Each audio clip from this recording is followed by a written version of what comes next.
We're live. All right, excellent. Well, welcome to our umpteenth voting session. So today's topic again is the use of force. We so far have covered, I think, 4 of the 5 components of the bill. We've covered the whistleblower protection, the duty to intervene, duty to report. So we've covered 3 of the 4, excuse me.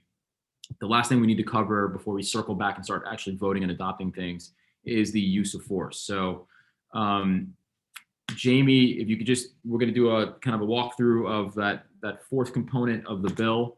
And then what we'll do is we'll kind of go back to where we started and just kind of do our march back up. So we're going to fully understand what use of force is, and then we're going to go back to whistleblower protection and start voting on that and move up. So with that, Jamie, I'll kick it over to you. Thank you, Mr. Chair. So if you turn to page 4 of the bill, this has some definitions actually leading in from page 3.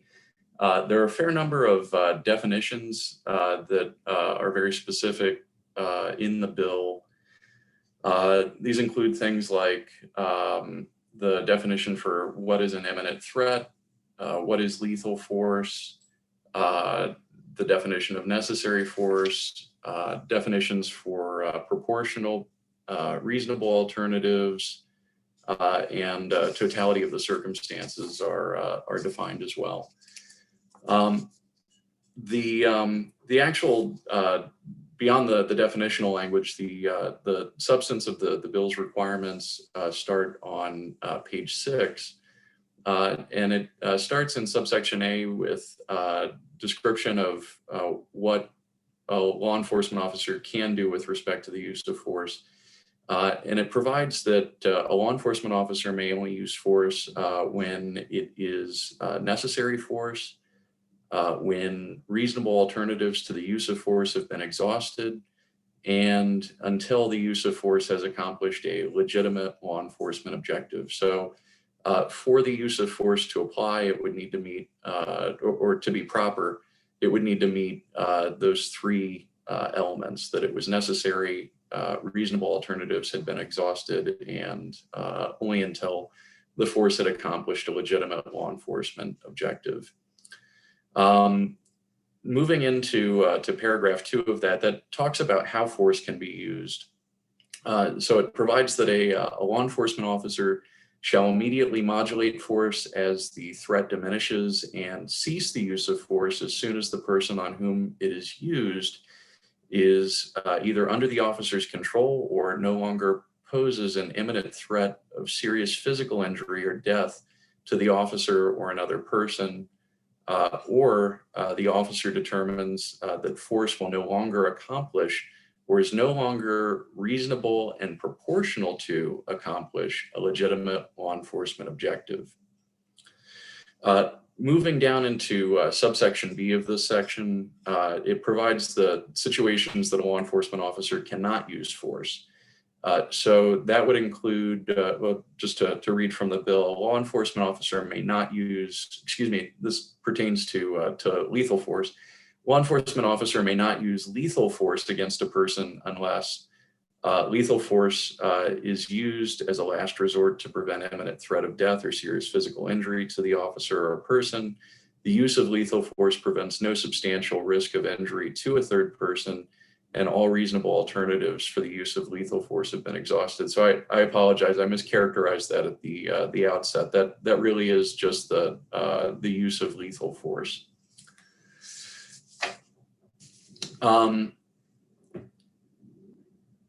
It provides on the next page for charging of an officer who uses force against a person that's inconsistent with the provisions of that I just read, and that results in death. And it provides that the officer may be charged with manslaughter or murder under Title II, Subtitle II, which provides for homicide crimes. and also provides that a law enforcement officer who uses lethal force against a person in a manner inconsistent with this section that does not result in death may be charged with reckless endangerment or assault under Title III, Subtitle II of the criminal law article.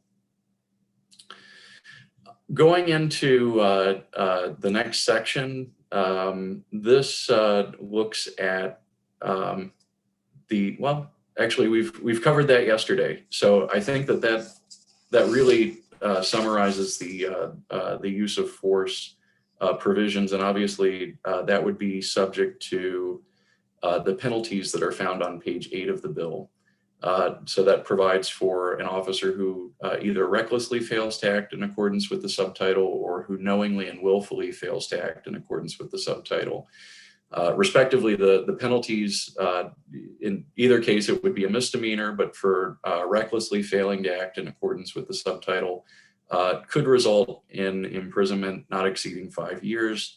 And in the case of knowing and willful failure to act in accordance with the subtitle, could subject the officer to imprisonment not exceeding 10 years.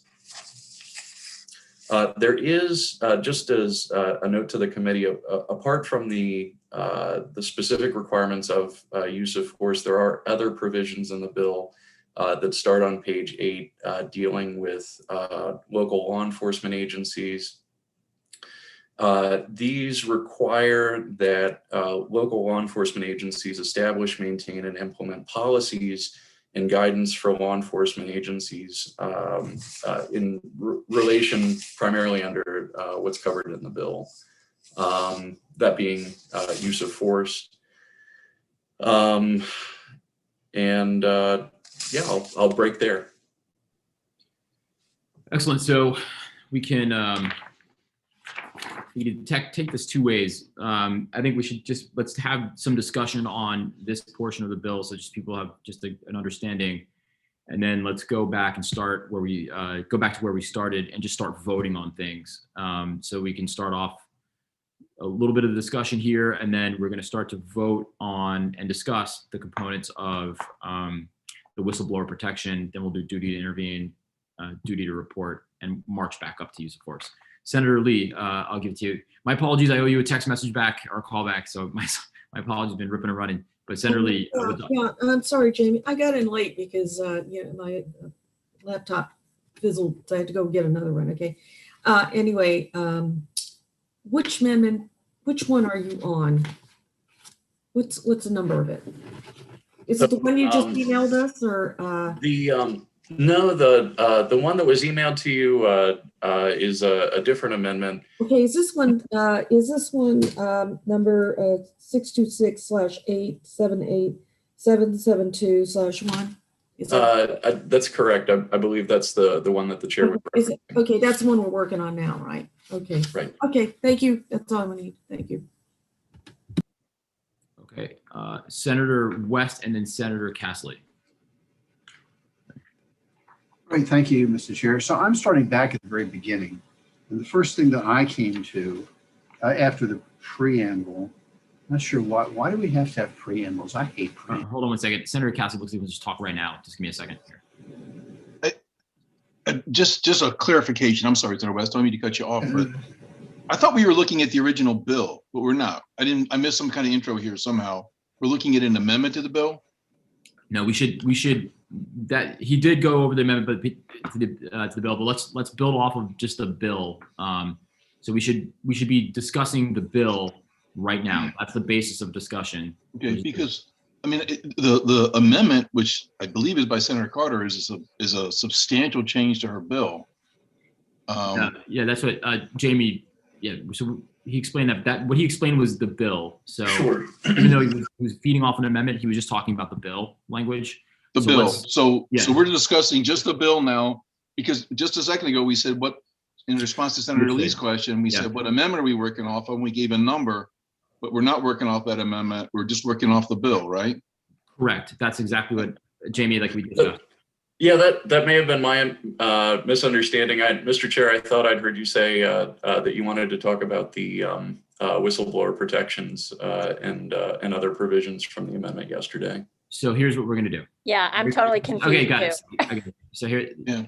I thought it was pretty clear, but let's do it one more time. So you just heard the last component of 4 of the bill. Okay. So we are going to discuss the last component, which is use of force. There are 4 components of this bill: whistleblower protection, duty to intervene, duty to report, and the use of force. So you have just heard an explanation of use of force. Now, working off of the bill as introduced, we are going to discuss use of force for a little bit of time to make sure everyone's kind of squared away on, what issues to carry out.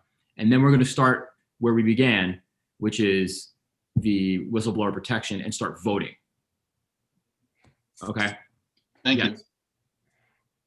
Senator Hillman. Yeah, thank you, Mr. Chairman. So I get what you're saying about going off of the bill, but so the document that we were working off of last night, we should put that aside for right now. Are we going back to that to vote on the whistleblower protection pieces? That'll be part of the discussion as to whether or not to adopt those proposed amendments. Okay, thank you. So, questions on whistleblower protection piece off of the bill? Oh, we're going to go back to that. I thought we were going to. Sorry. Use of force off the bill. My bad. Oh, Use of force okay. off the bill. so that's why I wanted to start at the beginning. Okay. And sort of go until we reach the point where we've already covered. Correct. Because we started sort of from the back end. Yes. We marched our way up to the more difficult part. Started Right. easy and then marched our way up. So I'm on the first page, and number one, I generally am opposed to preambles because it's not statutory language, and it's just extra. But beyond the preamble, we get into this section about allowing people to seek relief by filing civil actions, and it's sort of brief, but it precedes the whole rest of the bill. I guess my question's for Jamie. Right now, if a policeman uses excessive force, let's assume that we got the guy who kneeled on the neck of George Floyd. Wouldn't George Floyd's family, under current law, have the power to sue that policeman in a civil action for what would the cause of action be? Where do things stand at the moment? In other words, why do we need this language at the beginning of the bill? I think under current law, there could probably be a suit for assault. It would be my guess. Would be my impression. There have also been cases where 1983 claims have been brought in police brutality cases. Now you're talking about, this is, I think, talking about suing the policeman. The policeman knelt on the neck of George Floyd. I would assume that the family of George Floyd, if they lived in Maryland, would have the right under our laws to file a civil action against the guy who knelt on George Floyd's neck and killed him. There's assault or some other grave cause of action. Am I not right on that? And if I am right, then why do we need this language? Are we just being redundant here? Well, yeah. So, I guess the causes of action, obviously, in police brutality cases under current law, there are existing causes of action that people do pursue. So, is there any reason why we would want to add these 8 or 9 lines at the beginning of the bill, which would sound to me as if they're redundant? I don't know that there's an answer that I could provide to that, Senator. My suggestion is. Chair, do we want to just continue to talk, or do we want to make proposed amendments as we go on? No, we'll continue to talk. We'll do the amendments when we get back to it. But Senator Carter wants to chime in to kind of, I guess, explain her rationale and the policy behind it. Thanks, Mr. Chair.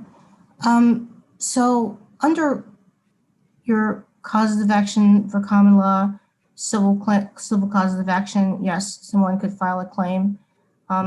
Because the very nature of this bill is to make a state law that defines what use of force standard is across the state, that it makes it clear that a violation of this state law could result in a cause of action. It doesn't preclude any other causes of action, but the goal of it is to clarify that to violate the state law for what the standard of force or use of force or all of the standards in this bill could result in a cause of action of its own.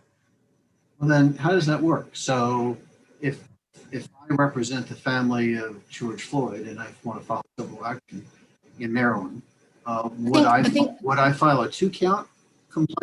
And No, would be a civil action based on the common law and ask for. I don't do civil law, but I've never seen a 2-count complaint for anything. Usually, as you I've seen 100-count complaints. You know, I don't know, so many different they're usually thrown in everything but the kitchen sink, as far as I see. But no, I think that because this defines the standards that are now under the law, it clarifies for even all causes of actions. You know, some of the testimony that we had at the hearing was that because there isn't a clear statewide definition, it could vary from department to department or jurisdiction to jurisdiction. And so, but having this in place, it clarifies what the standard is, the legal standard for those causes of action. So now I come back to the point I was starting to make when you broke in, and that was. I didn't mean to break in, but that's okay. We're conversing. That's fine.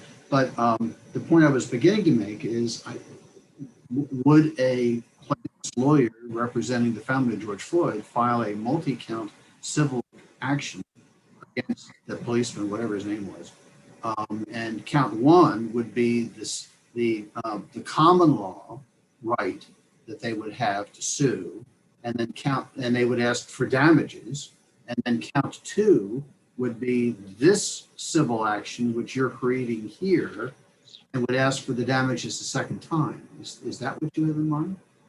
I think it's plausible, although because we have a tort claims cap, the damages would be capped anyway. Not against the police family, not the policeman who did it. Right? They're kept against the state, but this language contemplates a civil action against the policeman.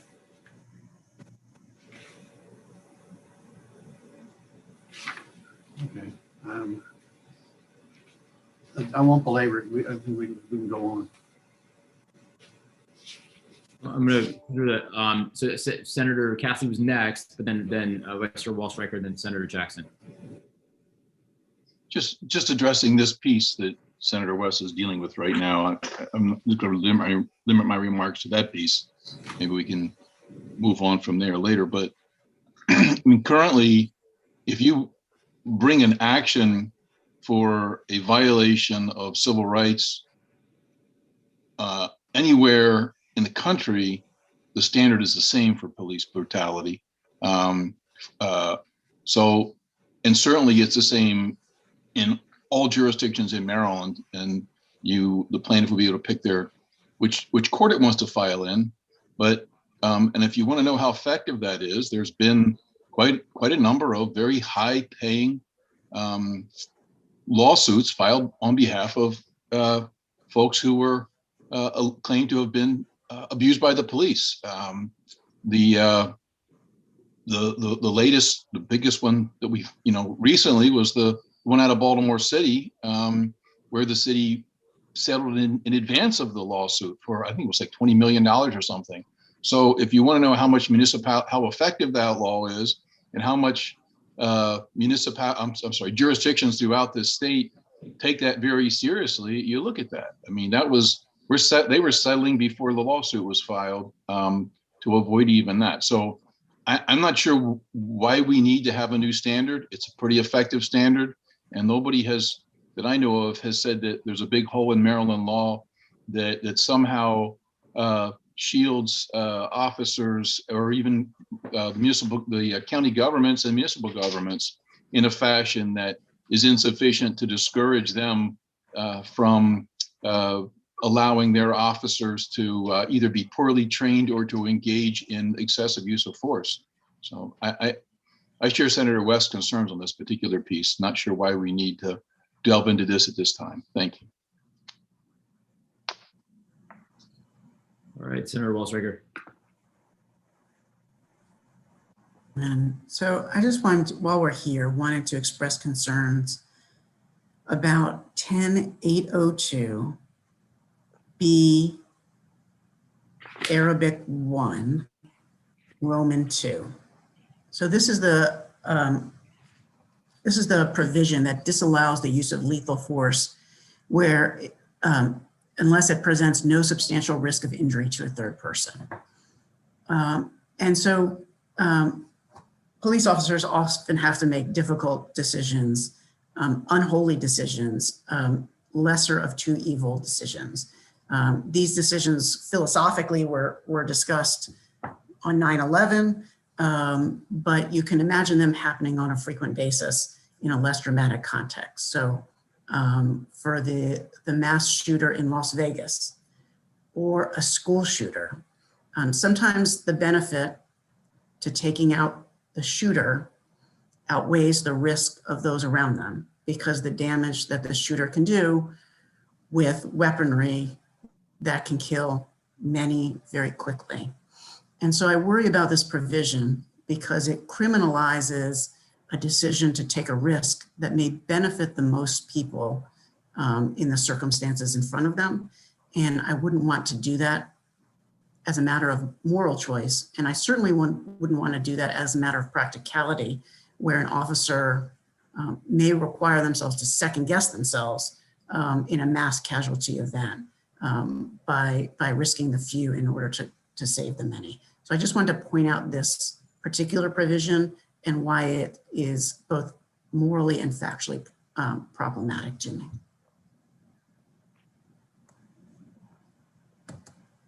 Excellent. All right. Thank you very much. Senator Jackson. Thank you, Mr. Chairman.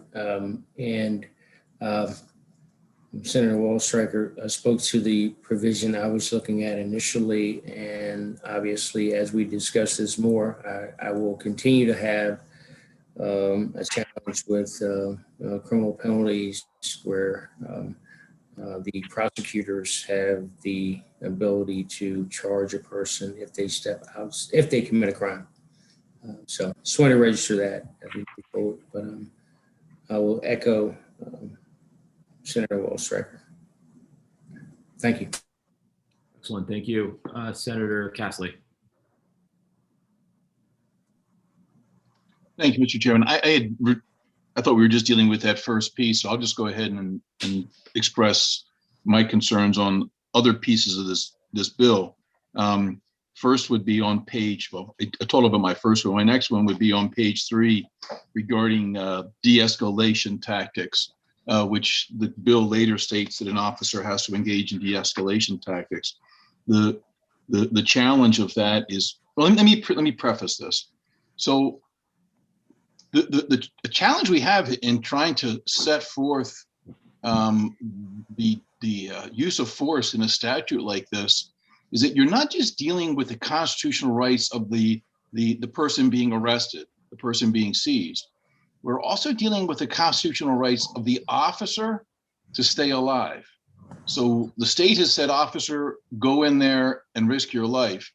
So we have two competing sets of rights, of human rights here. The person being arrested not to be treated improperly and brutalized, but also the right of the officer to not have to be taken to the very edge of death before they're able to fight back. And so that's the difference between those is like onion paper. I'm aging myself. Nobody uses onion paper anymore. The difference between those is a very fine space.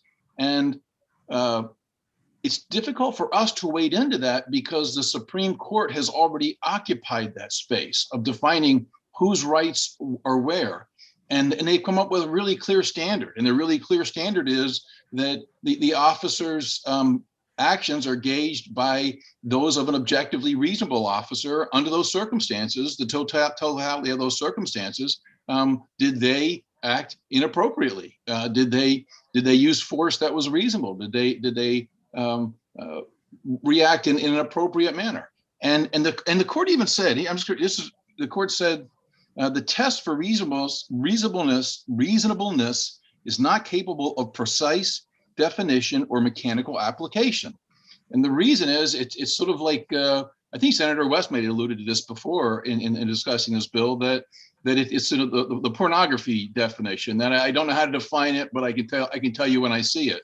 And that's sort of the standard that the court's using for police brutality, is that once you hear all the facts and all the circumstances, then the finder of fact says, okay, here's how I'm going. But to lay out these precise measurements is a very difficult, and we're proceeding down a track that I think will just inevitably result in being unfair to either the victim or the person who's claiming their rights were violated as the arrestee, or the arresting officer. One of them is going to be shortchanged in what we're doing. So moving on to the de-escalation procedures, we list out 8 de-escalation procedures, which officers are required to consider and undertake. But as the court points out, these decisions are frequently made in a split second. And to suggest in a statute that here's the list that an officer has to go down, all we're really telling a jury is, you can see the poor officer on the stand. Did you do number 1? Did you do number 2? Tell me about number 3. What'd you do in number 4? How about number 5? How about did you consider number 6 effectively enough? And how about 7 and 8? And then they're going to say, this was in the Maryland law. This cop missed. He did not effectively consider numbers 2, 3, 7, and 6. So he's automatically violated the law, and you should find him guilty.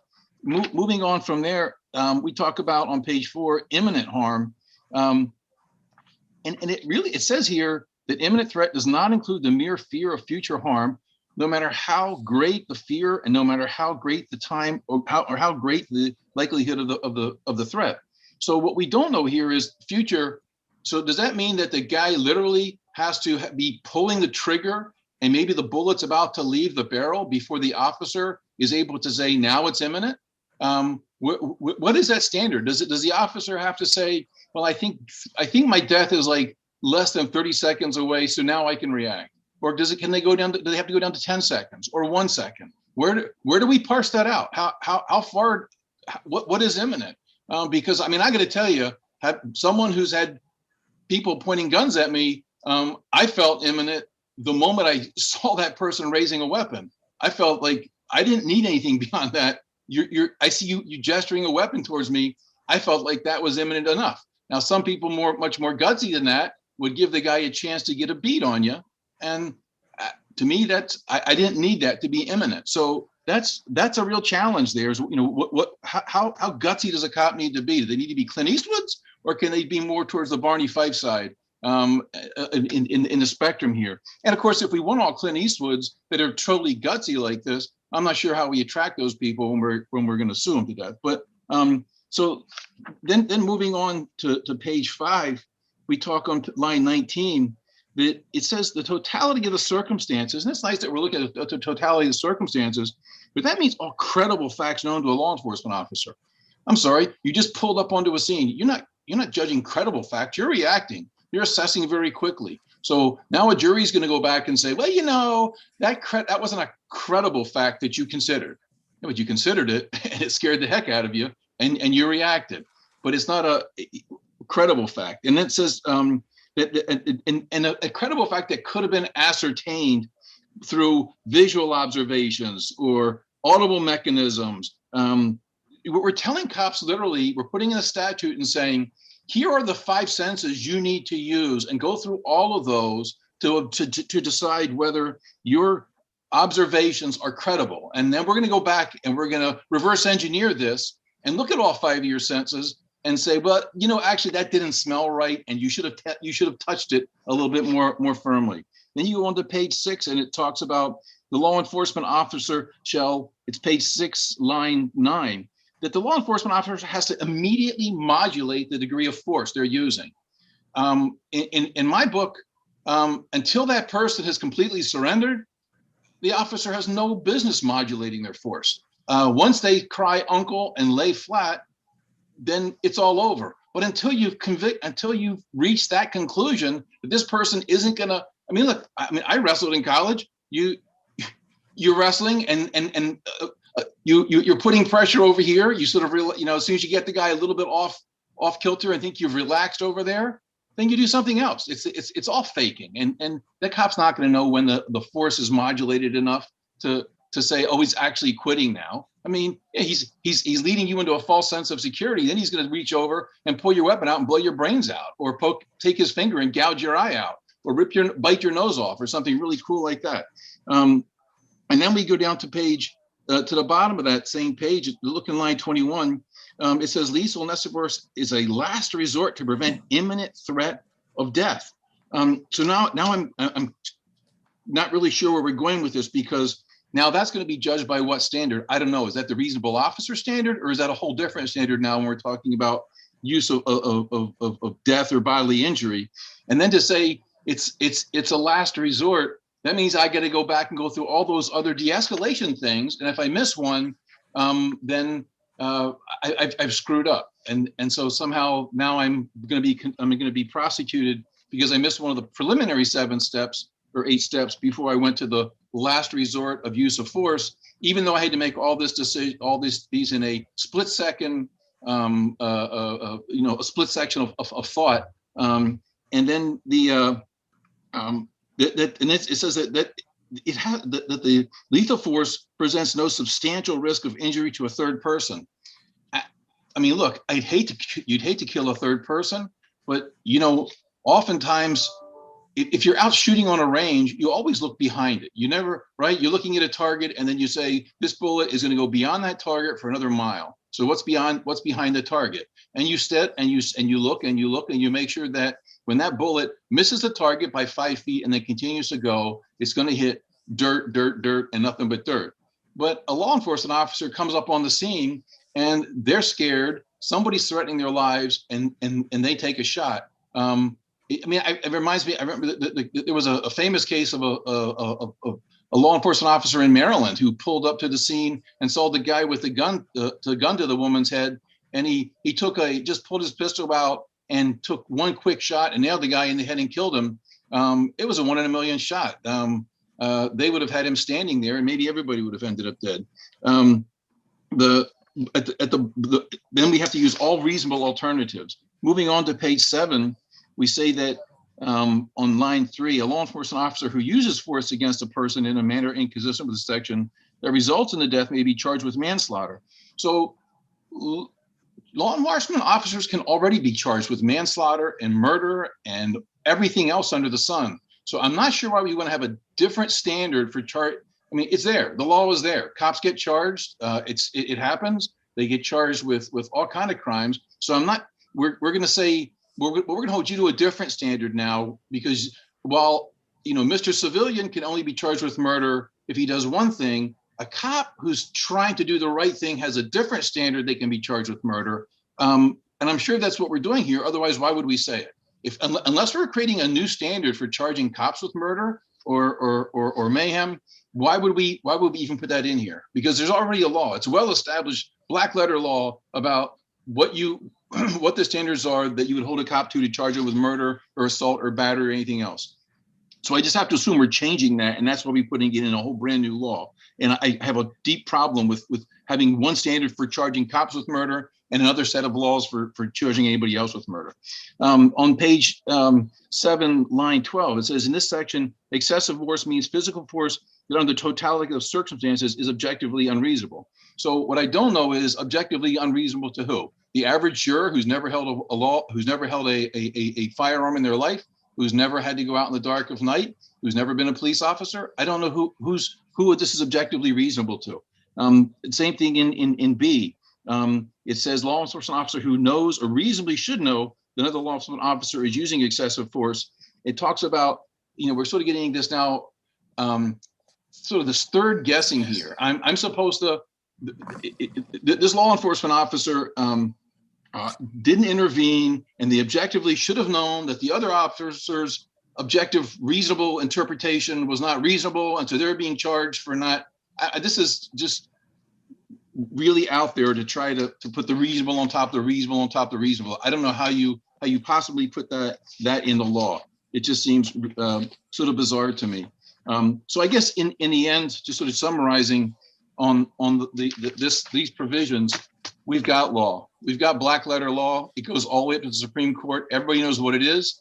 I can tell you that people get sued all the time. There's no dearth of what the legal standard is for law enforcement officers to adhere to. I have no problem with us saying you have to train on that, and that officers need to be trained on that, and as we went over yesterday, how we investigate them if we think they didn't do that. But the one piece that we're not missing right now is what this standard is, and that's what we're trying to set here. Thank you. Excellent. Senator Huff has something to say, unless Senator Carter, unless you want to chime in, but Senator Huff he's up next, and then we'll move on. Yeah, I was going to say, and I apologize, I missed the working group on this, but in some ways, looking at it with fresh eyes, I just want to say, I think Senator Castley well covered a lot of it. I'm just going to add, in totality of all the bills we've looked at, this is the most controversial, to be honest. And this, to me, scares me the most out of any of the pieces of legislation. I look at page 3 as a perfect recipe for people to get killed, because I worry about us as a bunch of legislators, academics in the ivory tower, dictating. Page 3 is, these pages dictating exactly how these officers have to respond in multiple steps. I think the end result is people are going to get killed, because when police walk up to try to lay in 8 different steps that a police officer has to consider in seconds, or else face civil penalties, criminal penalties, I just think it's completely draconian. I'm just looking at the Frederick News Post today. Yesterday, they had an individual who was juvenile, who was walking up on the street. 3 different people he didn't know went and stabbed them. Just was walking around stabbing people. Police officer walks up on that case from yesterday in the city of Frederick, and he's supposed to follow 8 different steps when he walks upon a suspect with a knife stabbing somebody. So I think the end result is police officers are going to stay in their car. They're not going to engage. And that is probably one of the worst things we can do for crime, is that police officers completely not engaging, not doing community policing. And it's going to the end result will be people dying. So I was looking at the amendment. I think the amendment I think that Senator Carter offered strikes the whole bill. It looks much more reasonable, but I don't even know why I assume in the work group, I don't know what happened, but the original bill just seemed very unreasonable to me. I'd much rather prefer to work off the amendment. Got it. Excellent. Thank you. All right, we'll go to Senator Bailey.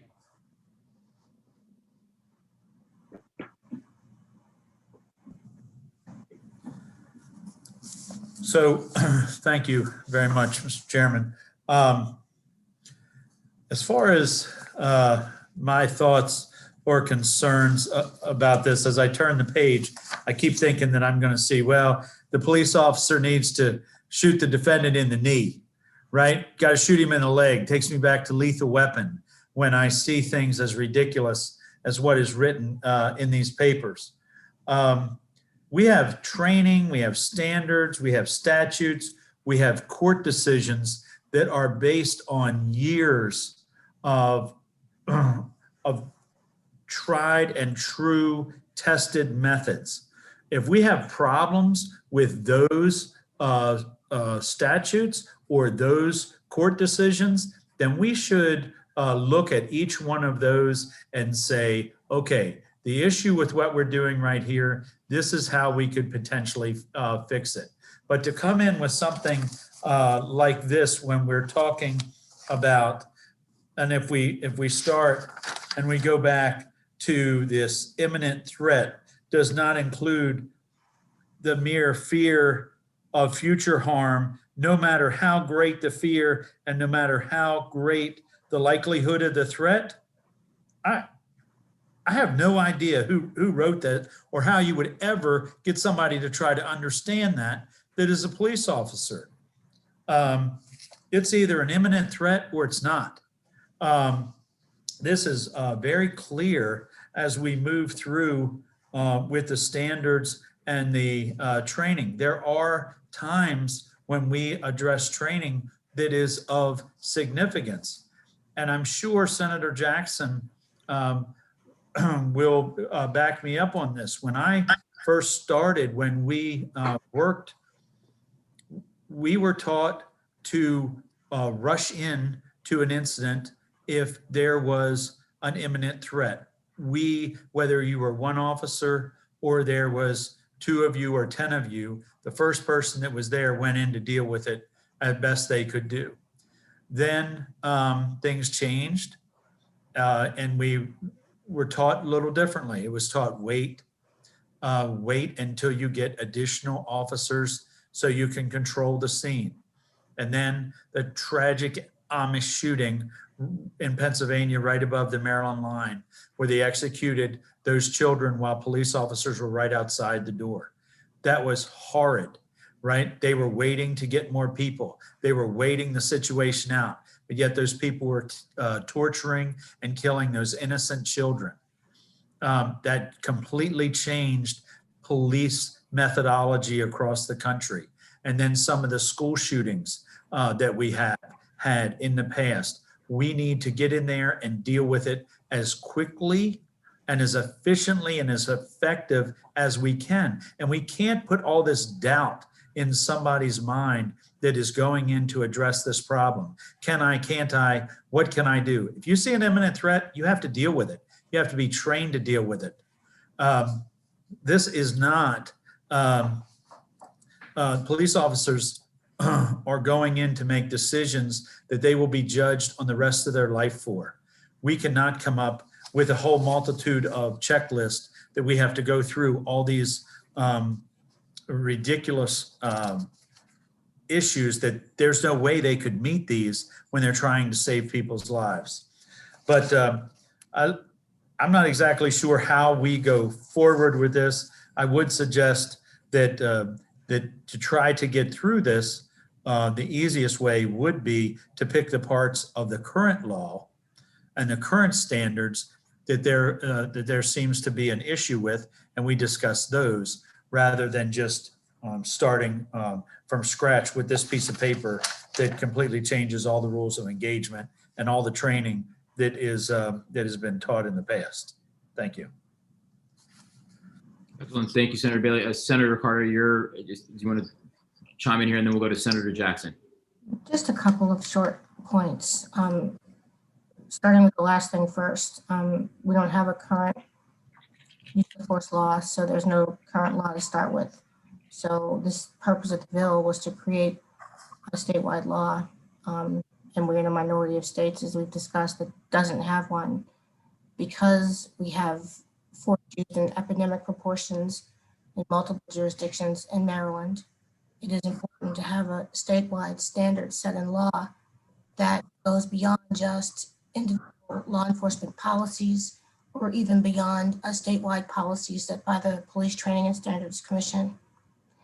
In listening to some of the other comments from Senator Castley and others, I just wanted to clarify that this bill does not require that an officer would be forced to exhaust every potential alternative that's listed. It simply says that as they are trained on de-escalations and alternatives to violence and force and excessive force, that they would seek to use alternatives before they would resort to violence. And just as I can understand the concern about officers' safety, the purpose of the bill is really to address a problem we have of astronomical proportion in Maryland when it comes to the unnecessary and excessive use of force.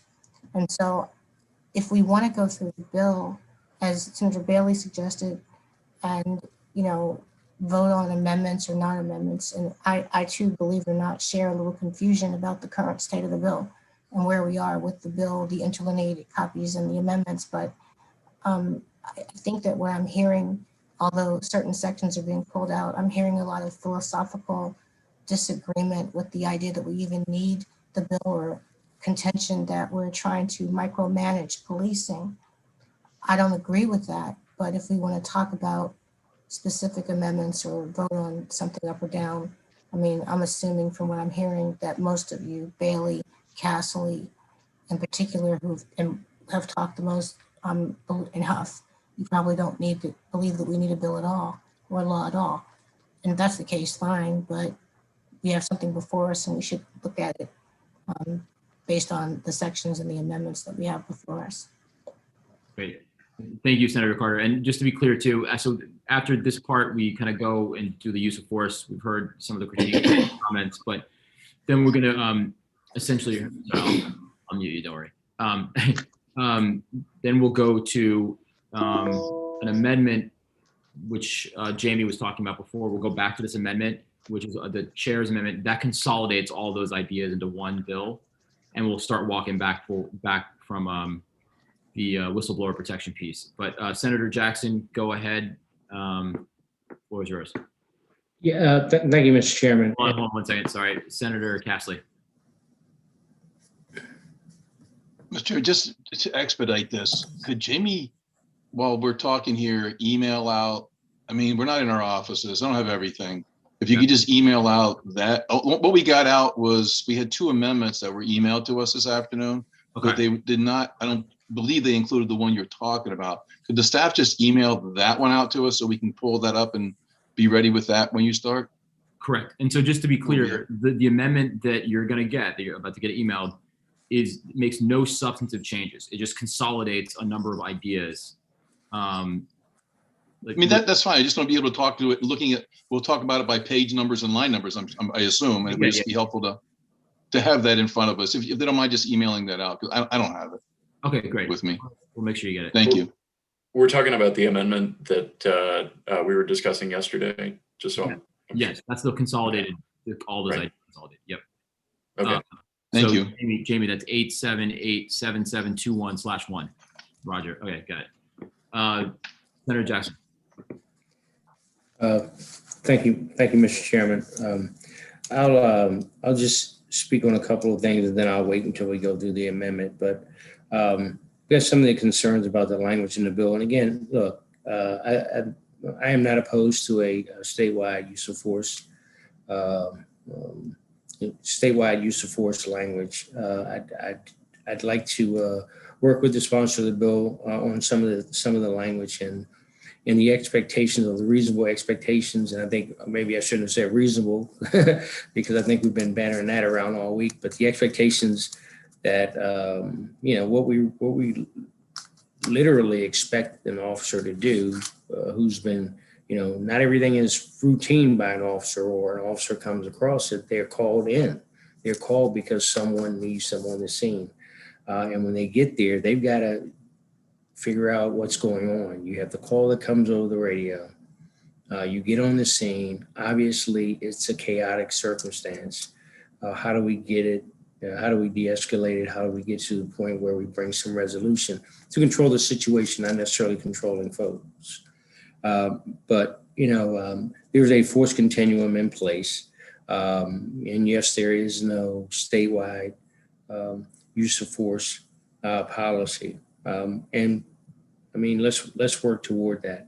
And let's make this work session a work session that, we kind of lend to the perspective that the maker of the bill is seeking, and the expertise of the members of this body as we move forward. I think that's vital.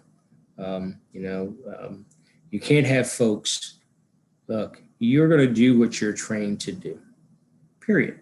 In basic training in the military, in the law enforcement academy, you're trained. Those are the basic notions. And if somebody mistrains you when you get out on that street, but at the end of the day, you are going to do what you're trained to do in a circumstance in a split second. That's what you're going to do. And so the key here is we need to make sure that we have accountability up and down the line. Again, last thing I'll say, and I'll get off of that, and we'll go by line, what we're going to do going forward. But what I will say is, I really, really don't believe that we need to be, putting in the legislation that's coming out of this committee, any criminal penalties that are already on the books. I think that doesn't lend to us working together to come up with a document or a plan going forward. I'll just leave it at that, sir. Excellent. Thank you, Senator Jackson. Okay. So with that, I think we'll wrap up our discussion on use of force portion of the bill. I just saw the email come through, so maybe you all are in receipt of it as well. And so let's take like a 2-minute pause here so folks can make sure you get it in your email. And then Jamie, we're going to start off with whistleblower protection. So what we'll do is we'll go line by line and see if we can work off of this amendment, which is the consolidated ideas, and we can adopt as we go along. Does that sound good? Everyone a minute or two to grab their copy.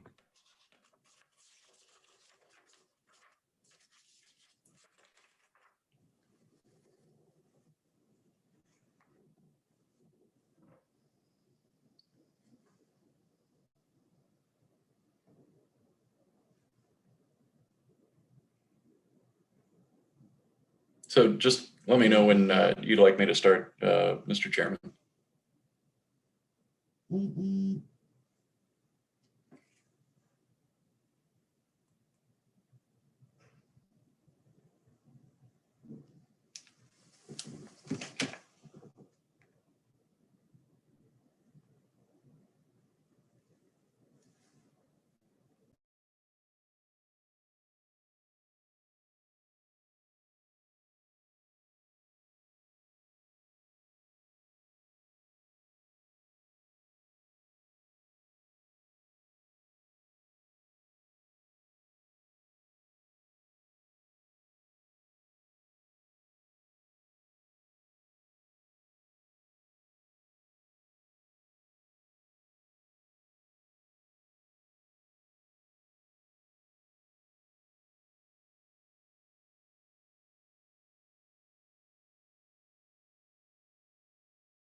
All right, Jamie, whenever you're ready, we can get started. Start walking through.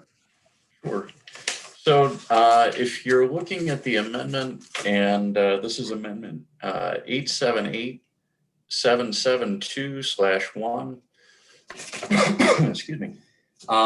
The language starts on just after page 11 of the reprint, and it's a new subtitle titled "Whistleblower Protections," and provides that a supervisor, an appointing authority, or head of a law enforcement agency may not threaten or take retaliatory action, and retaliatory action is defined as any recommended, threatened, or actual adverse employment action, including termination, demotion, suspension, reprimand, involuntary transfer, reassignment, or detail to an assignment that a reasonable law enforcement officer would find less favorable, failure to promote, hire, or take other favorable personnel action, engaging in any conduct that would dissuade a reasonable law enforcement officer from engaging in activities protected under the subtitle, retaliating in any other manner against a law enforcement officer because the law enforcement officer makes a disclosure protected under the subtitle. So an appointing authority head of a law enforcement agency may not threaten or take retaliatory action against an officer who discloses information that the officer reasonably believes evidences abuse of authority, gross mismanagement, or a gross waste of money, substantial and specific danger to public health or safety, a violation of law, or following a disclosure under the disclosures that I just read, seeks a remedy provided under this subtitle or any other law or policy governing the law enforcement agency.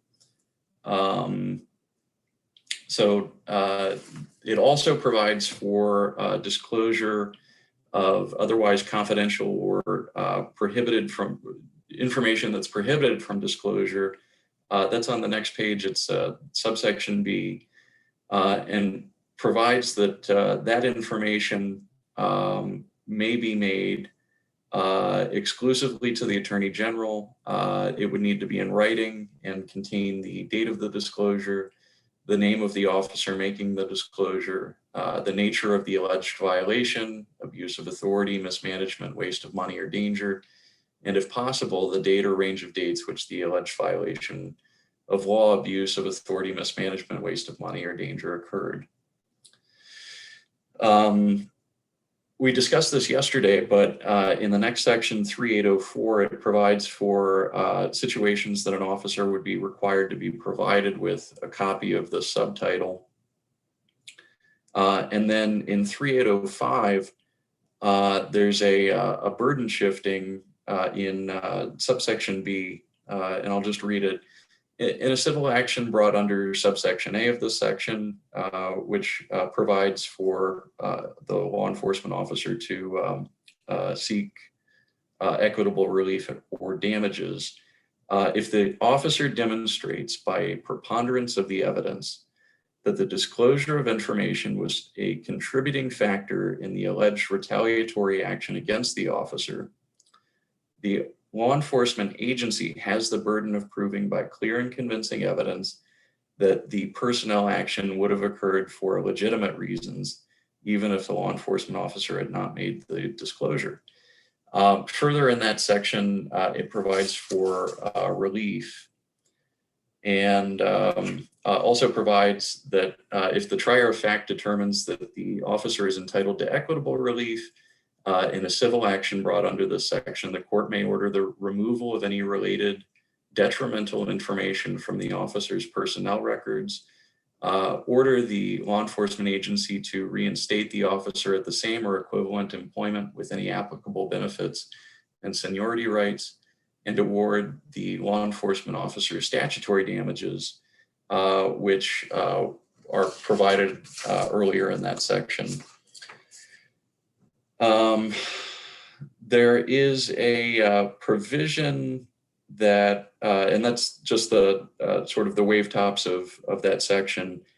There is a provision that provides that the Attorney General, this is 3806, is required to designate an Assistant Attorney General to receive information that is otherwise protected or prohibited from disclosure.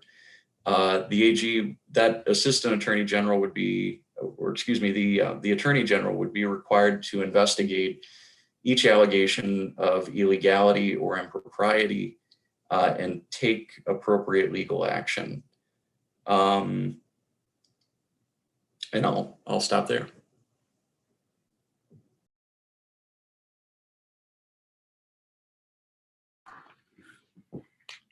Sorry, I'm eating dinner. So we'll start there. Questions? So Jamie, I think, do you want to, the best way to do this is probably to start from where you, sorry, go ahead. I see two questions real quick, but Senator West and then Senator Bailey. But Jamie, I think we start just from the very beginning and start adopting and going back. But Senator West, go ahead. Let me see. Here we go. So are we starting at the beginning again? I was, This section, not the bill. oh, the whistleblower protections. Yes, yes. Yeah, okay. We've gone over this before. I guess I had, my main question was about section 3-804. I think it's to say that if the agency doesn't provide a law enforcement officer upon a request a copy of the statute, he gets $5,000 in damages when he can go online and download the darn statute in 5 minutes. That makes no sense to me. So if we get, when we get time to make amendments, I'm going to propose that we delete section 3-804. So I might make your life a little bit easier on that issue. Like I said yesterday, I think this bill language was taken from a bill I introduced in 2014, and I introduced it at the behest of two specific law enforcement officers that had been whistleblowers, that had been retaliated against horribly, that had lengthy lawsuits against their agencies. And at that time, they felt that this would have been helpful. I believe that since that time in Maryland, and with all of the work that we're doing in terms of the focus on officers being notified of the policies that they have to abide by and the agency policies, I think that it's probably the case that we don't need this, but I think that under those horrific circumstances of those specific two officers at the time, they felt strongly that their agencies did not have any policies against retaliation. They were retaliated against and they had no recourse, and they felt strongly that if they had this, it would have a chilling effect sort of on an agency not letting the officer know, and then also on retaliating. I thought they felt it was a tool. Since yesterday, I attempted to reach out to one of them and I didn't get a response. So in light of that, I'm going to concede that we don't maybe need that part. Great, good.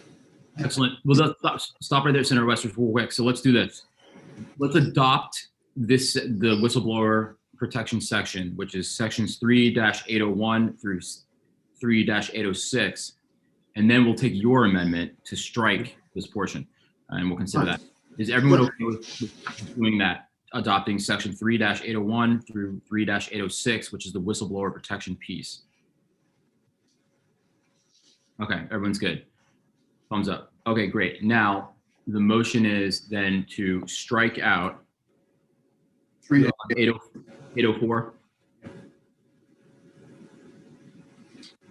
The entire section of 3-804. Yeah, and then you'd renumber 805. Yeah. So looking at Senator Carter, everything's good. We're going to do so hold on, Senator West, Senator Castley has a question, and then Senator Bailey, your hand is still up. Do you still want to say something? All right, so Senator Castley and then Senator Bailey. I'm not clear what we're the whistleblower protection, adopting that, good, great. What are you saying, 3804 that we're striking? That's from the original bill or what? No, That's not in the original bill on this amendment. So it's from the amendment we're working off of right now.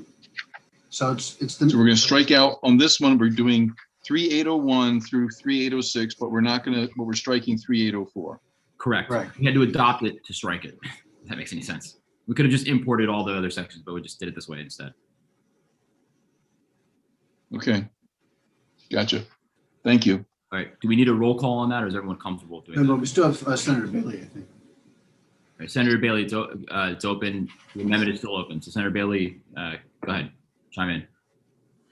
So I want to talk about 3801. I'm fine with removing 804.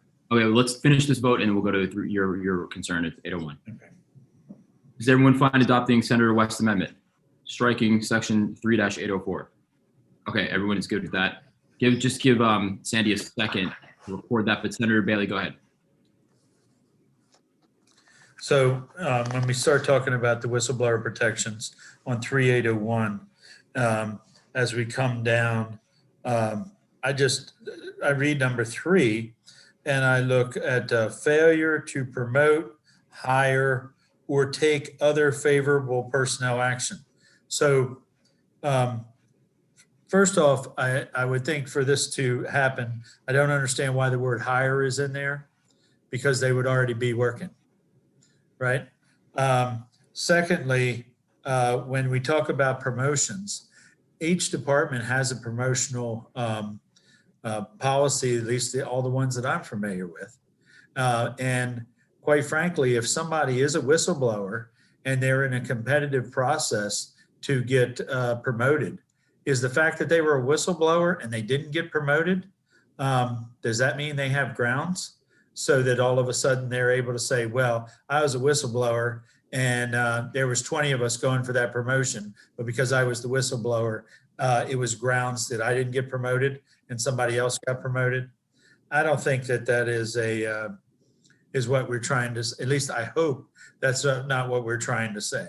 I think the fact is that we should be looking at legitimate when we're talking about promotions, that the person that meets the standards and the qualifications of that promotion gets that promotion.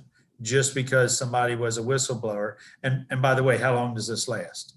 You know, I was a whistleblower 5 years ago, so guess what? Now I'm going for a rank of captain. Absolutely, I should be promoted. So I have reservations about that the promotion and the hire part of number 3 that I'd entertain anyone else to chime in and discuss.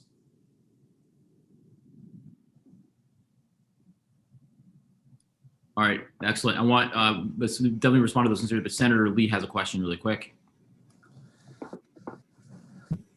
I think you have to have that about the because it's one of the factors why this person doesn't get favorable personnel action. It happens all the time in the workplace, even in other workplaces too, because you are a whistleblower.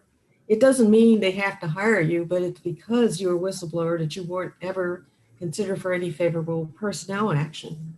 I mean, to me, that's in the real world.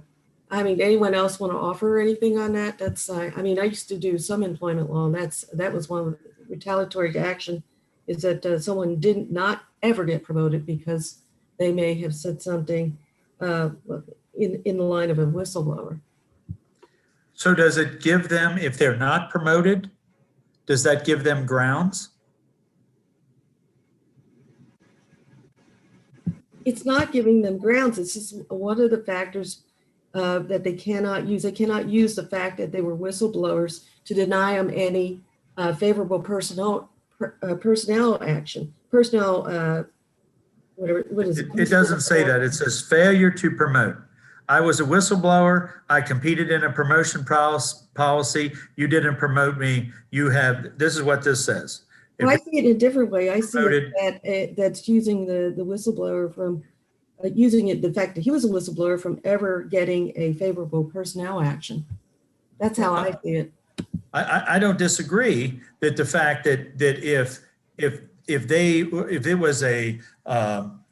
there was a process in place that showed the ranking of the candidates and they were the best candidate and they weren't promoted, then I don't disagree with that. But the way this is worded, it just says. I don't know how else you would word it, though. I think it's pretty crystal clear. But anyway, any of my other colleagues. Right, that's what I'm saying. I think we should reword that so that this is How just. would you reword it?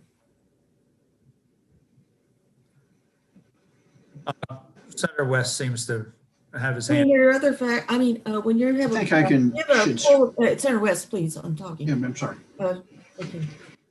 When you have a pool of really outstanding candidates, you don't want someone just to get disqualified just because they were a whistleblower.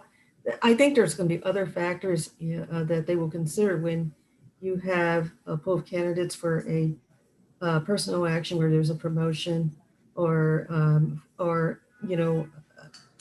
to some other job or advancement. I don't know how. Oh, I'm sorry, Senator West. Go ahead. Do you have a real? No, I basically agree with you, Senator Lee, but I wanted to point out where this proposed statute deals with this, and that's on the next page in section 3-805B, which provides that if the passed over officer felt sufficiently aggrieved, he would file or she would file a civil action.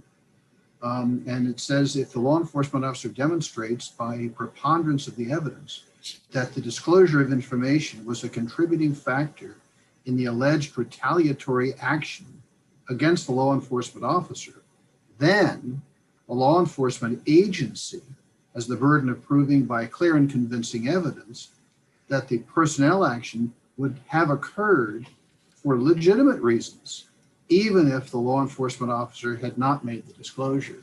So then it becomes just an evidentiary issue in court as to whether the passing over was as a result of the retaliatory act, was an act of retaliation, or whether there were 15 people competing for that promotion and the person who won it was infinitely better qualified than the person who had blown the whistle and was passed over for the promotion. So it's an evidentiary issue in court, isn't it? Right? So I think we can leave the promotion in as a factor, but somebody who was passed over would have the burden of winning in the court of, number one, establishing by preponderance of the evidence, and then then the other side has to show by clear and convincing. And ultimately, the trier of fact has to make a decision.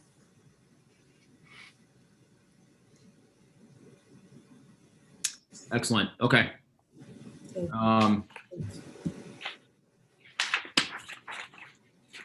So Senator Bailey, did that satisfy? I think Senator West is right? But I don't know if that satisfies you, or do you have further inquiry or question, debate?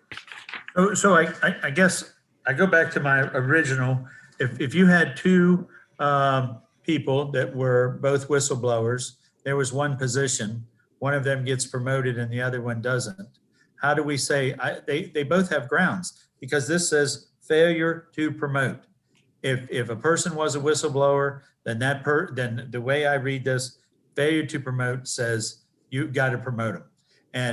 And when you're talking about a police department with hundreds of people that are going for a promotion, how long does this bear true? It pretty clear to me. It says failure to promote if they're not promoted. And obviously, I want the provisions. I don't want anybody not being able to be promoted.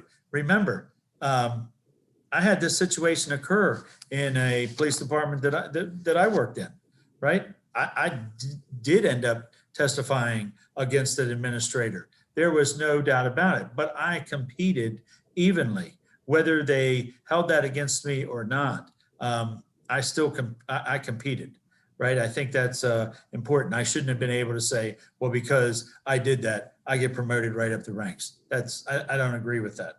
And that's what I was trying to point out. I hope there's some way to tighten this up to say that,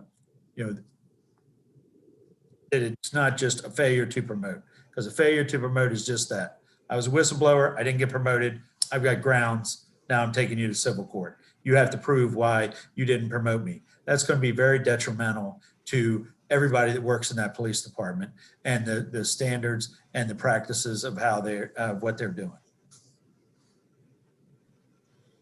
Senator Jackson, you're up. So actually, hold on a second. Before we do Senator Jackson, Jamie, you know what I'm going to ask you. So it's going to, you can unmute yourself and just, it's the, again, and Senator Walsh-Reger, you probably know this, we were just talking about this now, but the language is this like pulled exactly, where else in the statute do we have this language, this whistleblower protection language, and is substantially similar to where we pulled it from in the other? Right. So and in LEOBR itself. LEOBR does have a provision that provides, this is in 3.103 of the public safety article. It says that a law enforcement officer, and I'll just read the relevant parts. Law enforcement officer may not be discharged, disciplined, demoted, or denied promotion, transfer, or reassignment, or otherwise discriminated against in regard to the officer's employment, or be threatened with that treatment because the officer has disclosed information that evidences gross mismanagement, a gross waste of government resources, a substantial and specific danger to public health or safety, or a violation of law committed by another law enforcement officer. So it's not an exact corollary to what's in this new subtitle in the bill, but it is similar. So I don't disagree, and I'm familiar with that. What this wording says, Jamie, is it says failure to promote. If I applied, I took the test, I wasn't promoted, I have grounds. That's all I'm pointing out, that the failure to promote, it needs to be addressed. Sure, I wasn't disagreeing, Senator. Although denied promotion is in the existing LEOBR for retaliation, but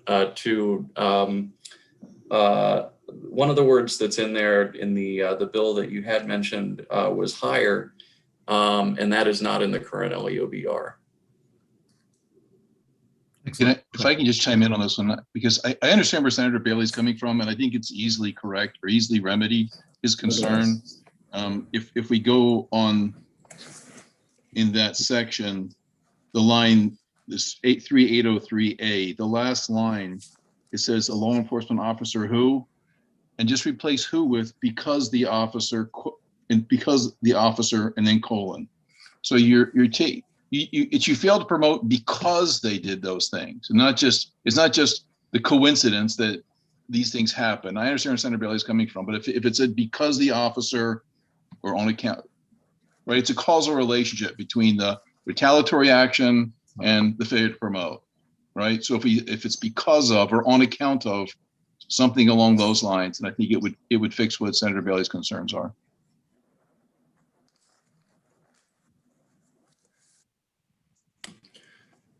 I guess, Senator, in 3805, which is on the next page, the showing that would be required to be made by the officer would be the officer demonstrates by preponderance of the evidence that disclosure of the information was a contributing factor in the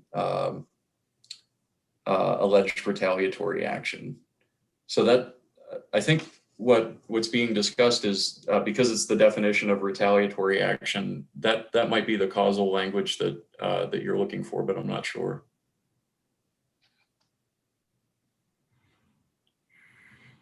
Is that the usual language, a contributing factor? Yeah. I'd have to look to see where else in the code that comes up. Okay, well, if I mean, I see what you're saying, because that is, I mean, the problem that Senator was having was there was no causal relationship. But what you just pointed out, Jamie, in 3805, that you don't get there from just 801 and 803. You actually have to then go to 805B, and your retaliatory action has to be the contributing factor. or I'm sorry, the disclosure of the information was a contributing factor. So we'd have to show that. So Senator, I don't know, I feel more comfortable now based on what Jamie just showed you. I see there is a causal connection that I didn't see on the previous page. So I think you're okay, honestly. So there you go. Thank you, Senator West, because you pointed that out like 10 minutes ago, but appreciate that. All right, Senator Jackson. I'm good, man. I'm good. All right. Okay. Just I had to say it. I don't know. It's been that long. It's been a long day. All right. With that, could I move that we adopt the whistleblower protections provisions? We did. We just. We did. Okay. We already did. Fine. Yeah. I mean, all we did We're was done, work out right? 804. So we can, if that's good, if everyone else is fine with that, then we can move on to. Okay, let's do it. Let's get. So Jamie, let's go to. I'm going to jump around too much. Let's go to the next one up, which is duty to. Oh, Senator, before getting to that, I guess just a potential practical issue with the potential issue that I wanted to flag is in 3806, you could have a situation where if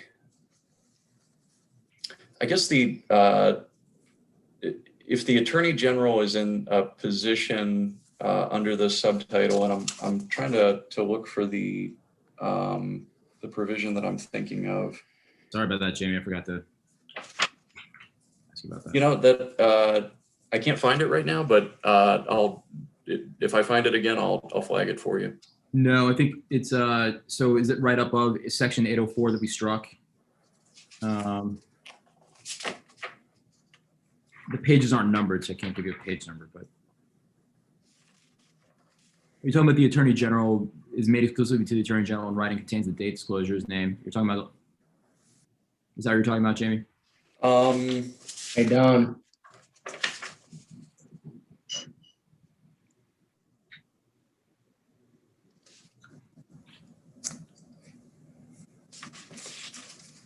It could be civil action for equitable damages.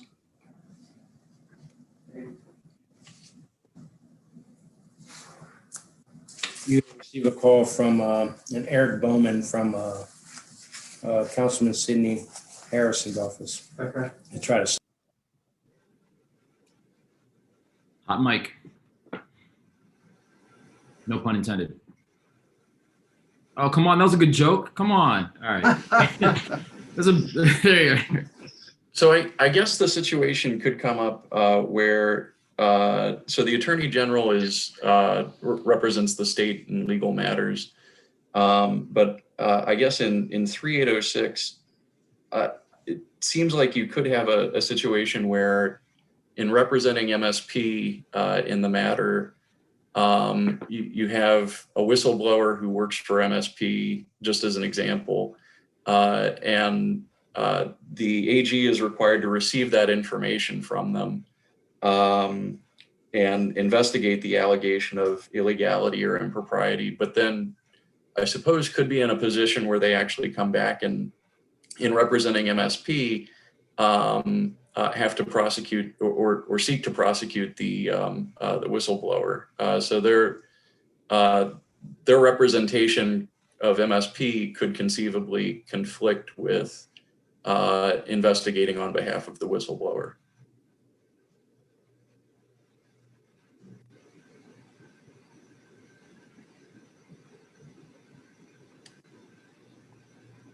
So I don't know how you address that. I don't know how you deconflict that potential. Were there discussions about how to do that?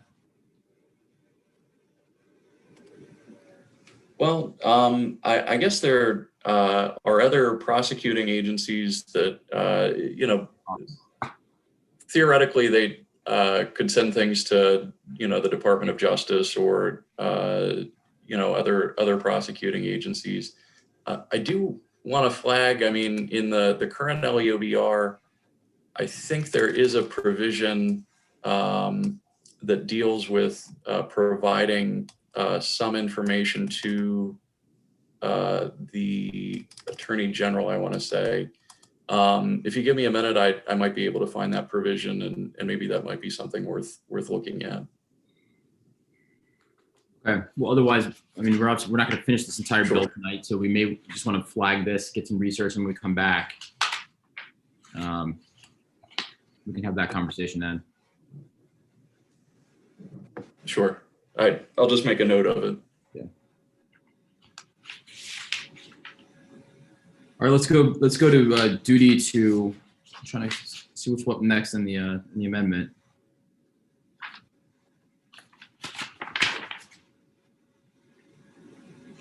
Let's do duty to report.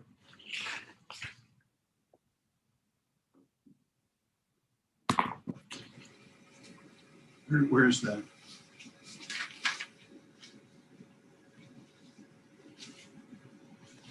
So that is on page 7 of the reprint.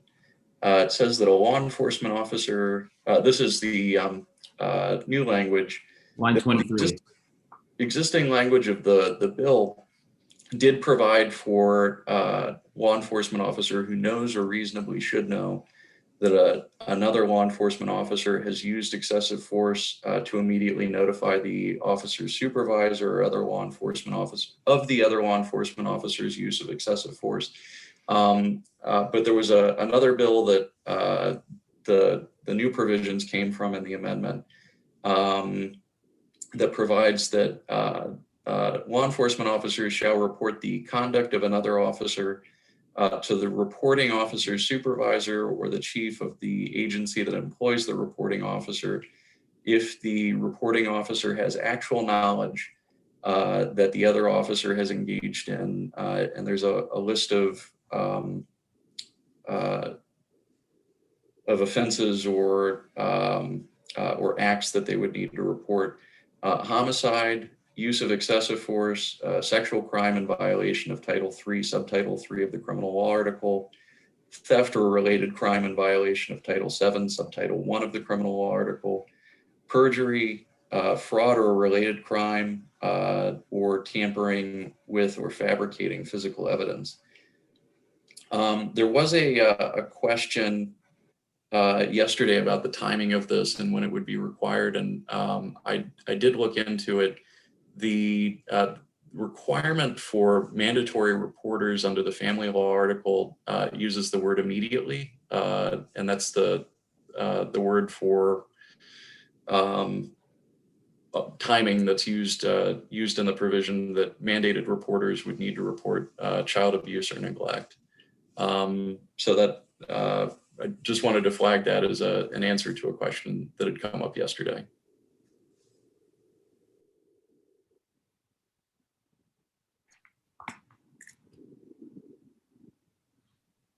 Discussion, questions?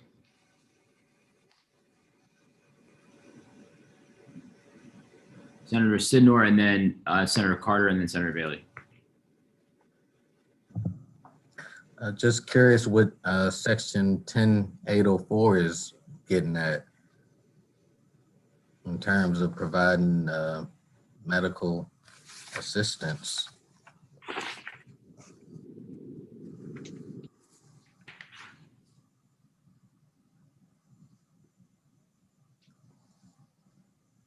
You're on mute, yeah. That is a provision of the existing bill. I guess skipped over that by mistake since it was only taking up just a portion of the reprint there. But in the existing bill, it does provide for an officer to promptly provide or make reasonable efforts to obtain appropriate medical treatment for a person injured as a result of an officer's use of force. It does not apply if, under the totality of the circumstances, a reasonable law enforcement officer would believe that providing or obtaining medical treatment would be unsafe. And specifically provides that it may not be construed to require an officer to provide medical treatment that's inconsistent with or more advanced than the training or qualifications that the officer has. as far, I mean, if I might ask one of our colleagues who has had this experience, I'm assuming that if somebody needs to have medical treatment rendered to them, I mean, outside of CPR, for the most part, you're calling EMT to come in and help, right? So Senator Jackson or Bailey, go ahead. Go ahead, Senator Jackson, let me unmute you. Thank you. Sorry about that. Thank you, Mr. Chairman. Senator Shindor, look, our job is to serve the public, and if there's someone who needs medical attention, we are to render the basic medical attention that we have been trained, because we are trained in that periodically in the academy and periodically every few years or something. But that's all rendered after the scene is secure. So that's part of your service to the community. I guess if I understood your question correctly, I mean, so we are trained to render basic first aid while fireboard's en route. So is that the question? No, I guess I'm trying to understand real life situation. When is it unsafe to render medical treatment? I'm assuming if somebody's been shot and there's the person is down. I mean, what makes it unsafe to call an EMT and to save somebody who's just been shot?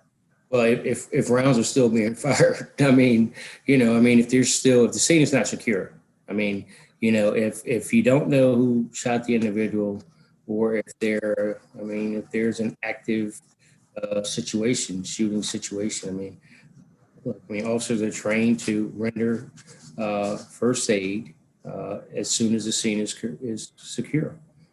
So we can't assume if someone is firing a weapon at folks and one person is hit and there's still rounds coming. You got to be secure to render that first aid, and you certainly don't want to call in EMTs during an active scene. You can let them know, and they'll be posted outside the perimeter somewhere. But this is part of our oath, right? This is part of what we're trained to do. Again, I know this keeps coming back to accountability, and if folks aren't doing this, then it's an accountability piece. But we're all trained to do this. Even if it's as basic as applying pressure, to a wound until the EMTs get there. But you shouldn't be expected to do that if the scene is not secure. Thank you. Thanks. All right, excellent. We'll go to Senator Carter next, and then Senator Bailey. Thank you, Mr. Chair.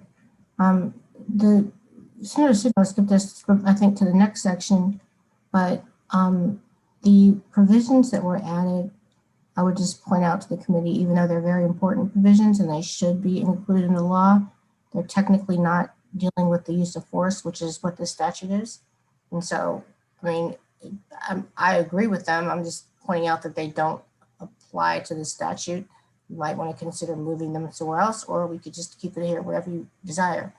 That's the first thing. And now that Senator Sidnor brought up the rendering of aid, it's probably not necessary to say it now, but it immediately brought to mind the bill that I pushed in 2012 and 13 for Christopher Brown, because once this officer chased him and strangled him, his mother felt very strongly that once the act had occurred, that had the officer or other officers just rendered some type of aid, tried to use CPR, that perhaps his life could have been spared.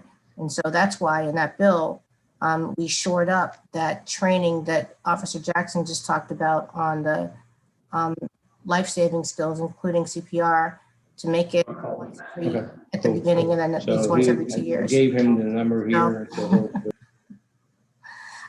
I don't think it warranted any additional answer, but the point I wanted to make is there's a multitude of situations, not just Christopher Brown, I mean, so many others I could name, I won't, where once there was force used, there was a period of time where it appears to many people that were intimately involved in the situation that actions could have been taken to save the life rather than just have the person die.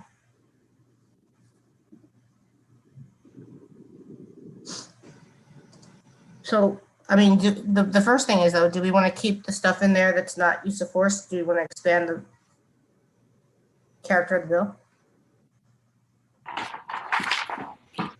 Well, conceptually, I mean, I think it makes sense if you want to keep it all. I mean, you've got the duty to report and duty to intervene.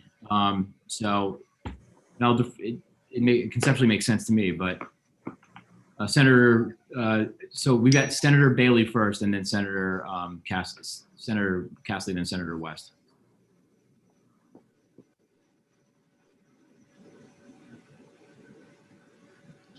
Me first or Bailey? Who's going now? Sorry, I had Senator Bailey first, and then Senator. Yeah, Castley. I got unmuted and not him. Okay, Yeah. That's fine. Okay, so I was going to discuss what we talked about yesterday in 803B, the intending when we were talking about somebody getting jacked up.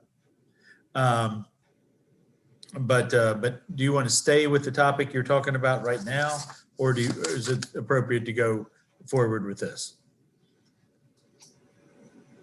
Unless Senator Castley had something to say on point with that, then let's move on to your section. Because I suspect Senator West has the same comment you do. Yeah, exactly. So go ahead, Jack. You go first.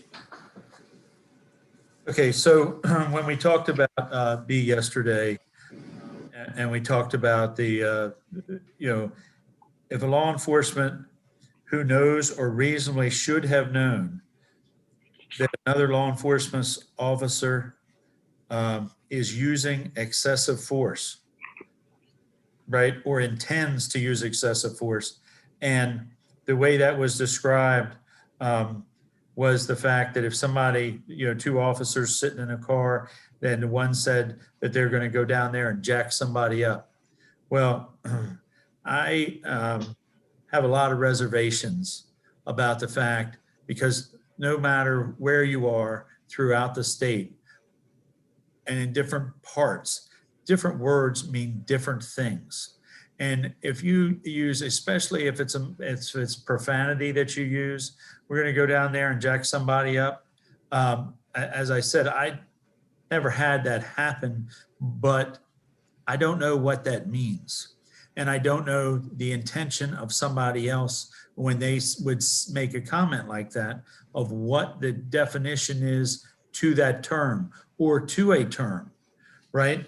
That leads so much ambiguity to this discussion. And then the fact is, you have two officers and then you end up in a he said, she said scenario when this comes forward.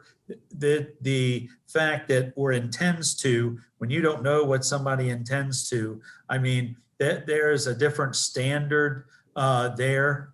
If two people have a discussion and whether they're police or not, is that a crime? It's not a crime when we're talking about two people say, well, we're going to go down to the corner and jack somebody else up. And the one calls the police and says, hey, he just told me that he's going to go down there and jack somebody up. I don't know what any of that means. So I think I'll let Senator West go, but I think we should strike the part of the intends. If I can jump in real quick before and just say that I'm going to propose something maybe a little bit radical here, but the objective shouldn't be to require police officers to report excessive use of force. The requirement should be that police officers report violation of policy. And policy doesn't have to be just about excessive use of force. If I pull up on the scene and my partner is doing something that may not rise to the level of excessive use of force, but I've already been told you're supposed to do something else in my training, I should be under obligation to report that. And so we can avoid in the reporting language, I don't think we need to go to excessive use of force. I think that there ought to be a requirement to report someone who has engaged in conduct that's not in accordance with the training standards and the policies, which should adopt the training standards that we're telling each department they have to have. And if an officer doesn't do that, I think it would be appropriate to level monetary fines if they're not going to do that. But we're kind of going to this, it gets us away from us having to define excessive force. It's put the definition of excessive force with the policy, with the Maryland Police Training Standards Commission. I have no problem with them adopting a statewide standard of here's what excessive force is, here's the steps you have to take in all their training. And then the officers have to conduct themselves in accordance with their training. And if I see another officer who I should reasonably believe is not acting in accordance with with the training we are all getting, it's all the same training, then I'll have a duty to report and say this officer was not acting as we were all trained to do. And maybe that's excessive force, but maybe it was just the wrong hold. Maybe it was something that inflicted maybe, not drastic pain to be excessive force, but maybe just not showing respect. Maybe I didn't treat people as in the way people ought to be treated. But all that ought to be a mandatory reporting. And we don't need to go to the extreme on this and say excessive force. Just my thought. So I did a little work on this in between, was it yesterday? I'm so lost in terms of time now, but I did some work on this language. First of all, I think I disagree with Bob, Senator Casserly. I think 10-803A, it's only 2 lines and it defines excessive force. And my understanding is that the Supreme Court has defined excessive force or the permissive force is what is objectively reasonable. So this defines excessive force as something that's objectively unreasonable. So it's just using the Supreme Court standard. I have no problem with that. My problem was with the B, which as written says a law enforcement officer who knows or reasonably should know that another officer is using excessive force or intends to use excessive force. So you got 2 ors in there. And there are therefore 4 possible combinations of that sentence. The one that I find unacceptable is reasonably should know that another officer intends to use excessive force. That requires one officer to get into the other officer's mind. So I tried a little redrafting, and here's what I came up with. So it would be B. It would say a law enforcement officer who knows or reasonably should know that another law enforcement officer is using excessive force or has clearly expressed a plan to use excessive force. That way you don't have to get inside the guy's mind or the woman's mind.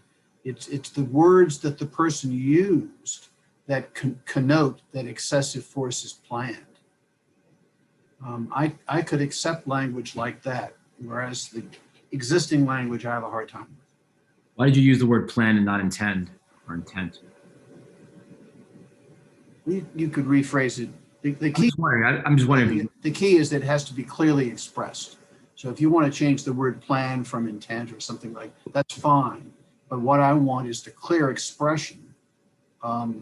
So the other officer who is supposed to prevent it from happening heard it expressed clearly.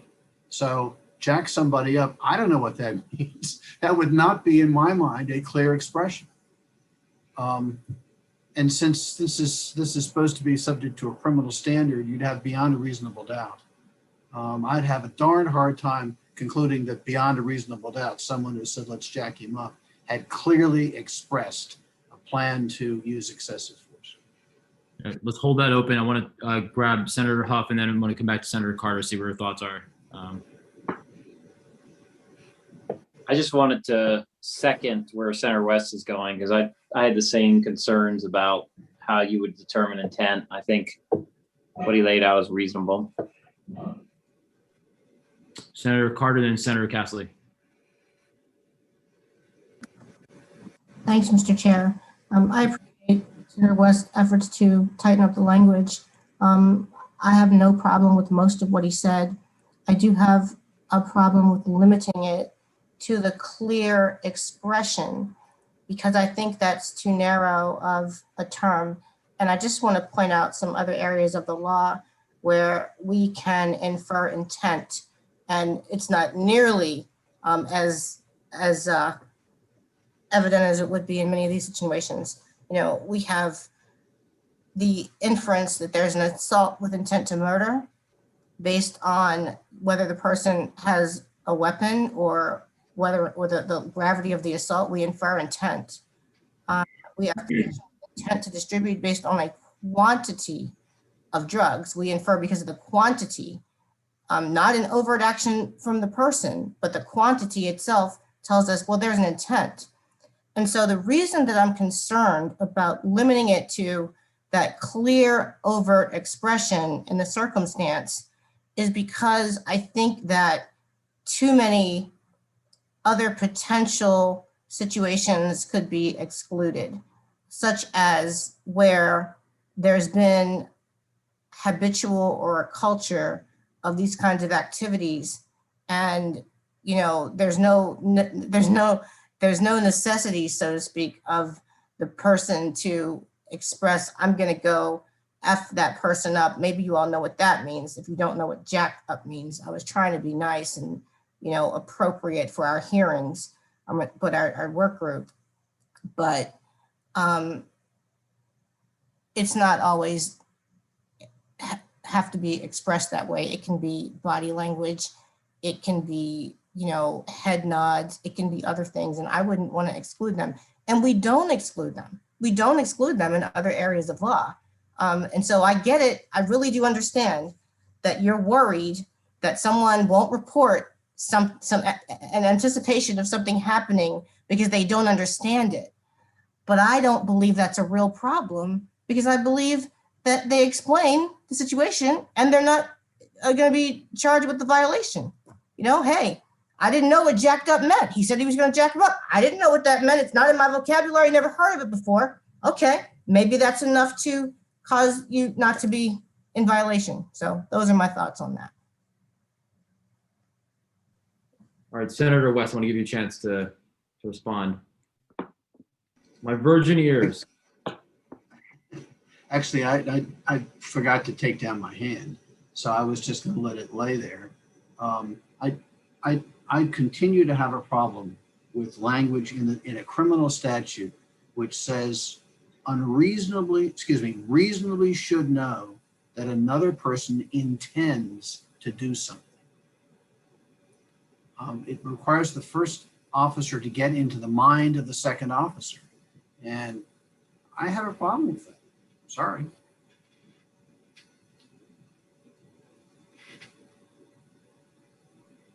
All right, so Senator Cassidy, you're up. Yeah, I mean, perhaps the committee's intent on going down the rabbit hole of defining excessive use of force in this statute rather than going with 50 years of Supreme Court law. If we're going to do that, then the challenge we face is that on 10803 in line 12, it says, in this section, excessive force means physical force that under the totality of circumstances is objectively reasonable.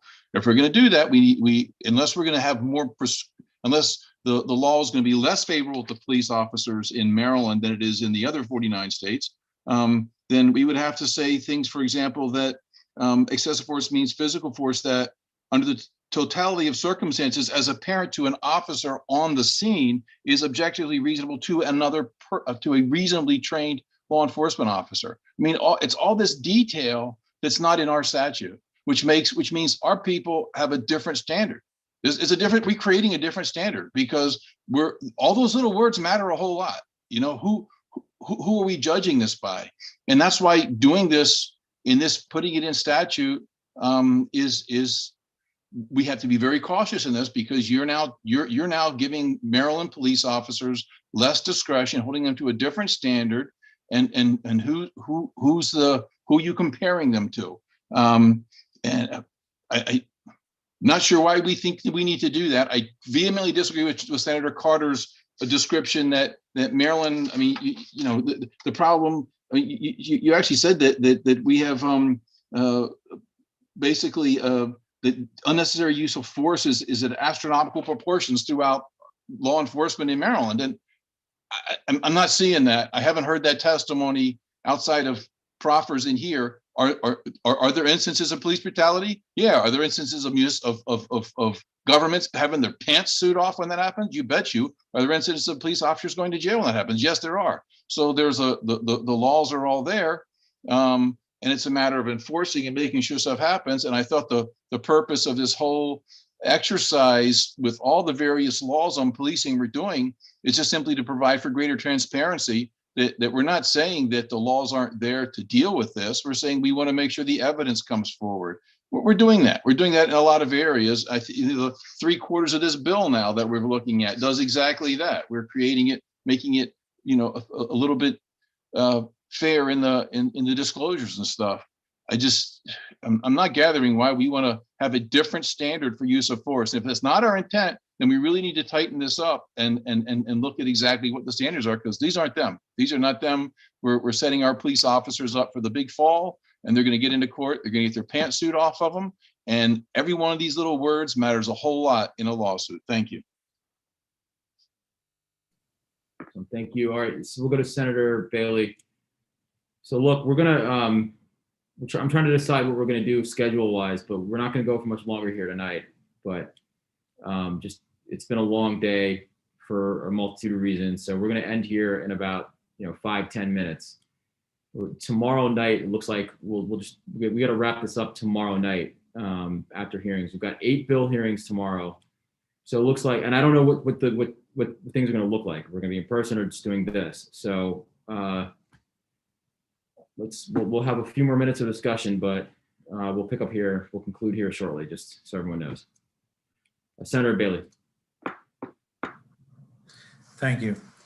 So when we talk about this section, we are clearly setting a separate standard just for police, and we should not be doing that. And I'm going to say that when we're talking about words, I've worked all over the state, and different places have different things that they say. Up north, you talk to somebody up there and they're going to go and they're going to talk to somebody and they might write a citation to them. They're going to say that they're going to pinch them, right? So that's what that's the way different places talk about it. Some places in the state, if they just pull somebody over, right? You hear officers that are excited. They pulled them over. They wrote a ticket to somebody. They're like, what happened? Oh, I arrested him. Did they really arrest him? No, they didn't arrest him. They just simply wrote the person a ticket.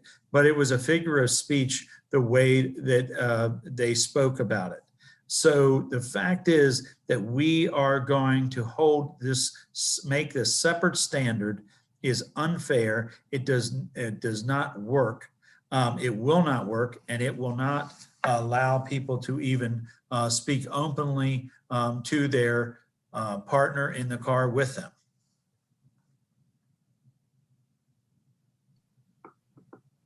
All right, thanks. We'll go to Senator Sidnor, and then Senator West. I do want to come back to your proposal so we can either, take action on that for tonight, and then that's probably where we'll end up for tonight. Thank you. The past few nights I've said it. I haven't said too much about this legislation, but I would like to say this. I think Senator Carter, with her bill, in spite of what everyone's saying about the language, she's trying to establish a floor for all citizens in this state and how they're being treated. The fact of the matter is, people in her community, people in my community, people who look like me are not treated in the same manner. I believe that was in full display on January 6th, when there's no one that could tell me that those officers were not in fear for their lives.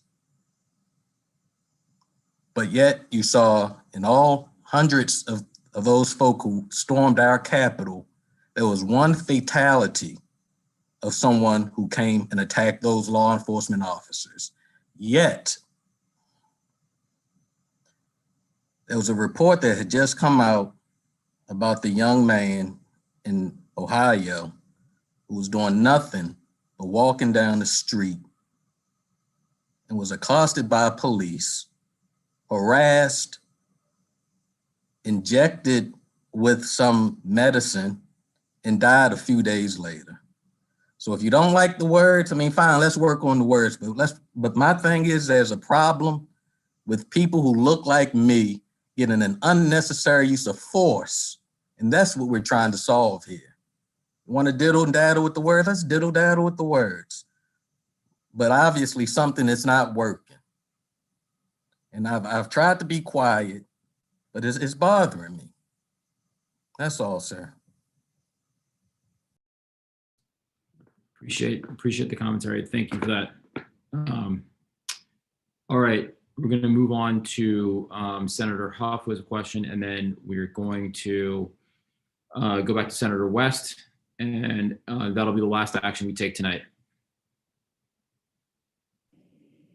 I was going to say, you know, in response, to say real briefly though, you know, there were police officers who were killed there. And then one of the criticisms, I know a lot of people, I even wonder that the police were too passive.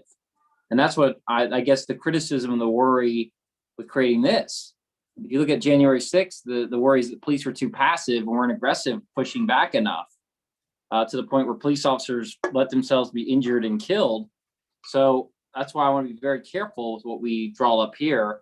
And so just getting back to the language, I do want to just move forward with what Senator West said so we can effectively determine intent and get down to the action of it. I mean, we can't make it. This reminds me of like Minority Report. I just saw that movie the other night where you have these precogs. You have to try to figure out what crime is going to happen, all that. We can't do that stuff. We gotta get down to, as we do in criminal law, determine intent and actions.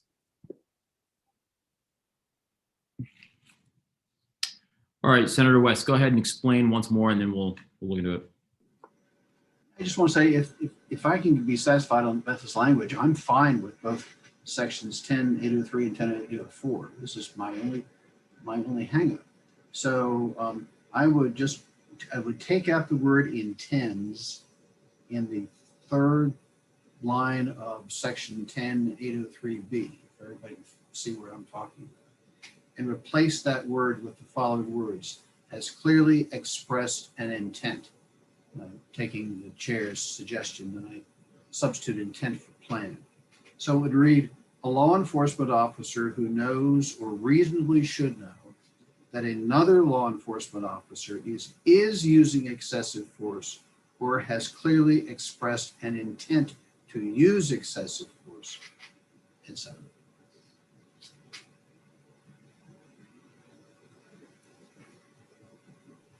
All right, so there's a motion, and Senator Carter has something to say really quickly. Let's get her in here.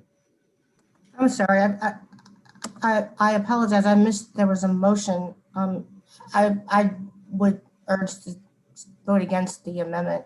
I appreciate the attempt, and I actually think part of it is good, but I think to narrow it down and limit it to a clear statement of intent, I think that really goes too far. And I think actually Senator Bailey solidified my point because he spoke about his inability or the confusion that lies with different people not understanding different language. So I don't think that we should restrict to that clear expression. I think that it should be something that we infer like we do in other areas of the law. All right, let's do this. We're at the top of the hour, a little bit north of it. Senator Carter and Senator West, let's come back on this point when we come back. If you all can talk, before we reconvene, we'll start back up on this point. And if hopefully you guys work something out. If not, then we'll just vote it up or down, and we'll, it'll be what it'll be. But let's stop right there, and we'll call it a night. It's been a long day for a number of reasons. So everyone, I hope you all stay safe. Stay healthy. Stay healthy, and we'll hopefully see you all tomorrow in person. But if not, we'll continue on through Zoom. So stay healthy, stay safe. I'll talk to you all soon. Have a good night.